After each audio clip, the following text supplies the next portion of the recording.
Ito yung magandang gupit na laging nire-request mapabata man o matanda mga idol. Ito yung transformation na gupit ng aking customer. Magre-rekta ako dyan, naka-open lever ako. Kailangan sakto lang yung hagod natin para sakto din yung kanyang taas. Tapos ginamitan ko siya ng air trimmer para nakasero lang yung kanyang gilid. Dahil yun ang request ng kanyang magandang ina, yung nakasero lang daw yung gilid niya. Pwede ninyo nga ipagaya ito sa inyong mga pinagkakatiwalaang barbero. Kaya nag-overcome na tayo dyan para tanggalin yung mga mahaba sa gilid. Para kapag ginunting na natin, maganda na siyang guntingin. Konti na lang yung babawasan natin. Tapos pinlangketa natin para pinupili yung kanyang gupit.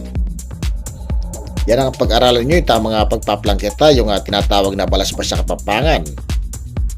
Tapos sinait na natin para lumitaw na yung ganda at forma ng kanyang gupit. Ang tawag sa gupit na ganito, ito yung tinatawag na high fade. Yung nakasero lang yung gilid. Yung iba naman, tinatawag itong high cut. Dahil napakaganda at napaka-presko ng gupit na ito. Kaya pwedeng-pwede ito sa mga bata o matanda. Ito yung resulta ng aking gupit mga idol. Lagi niyo subaybayan yung ating haircut tutorial. Dahil lahat ng aking nalalaman ay malalaman nyo na rin. Follow and share.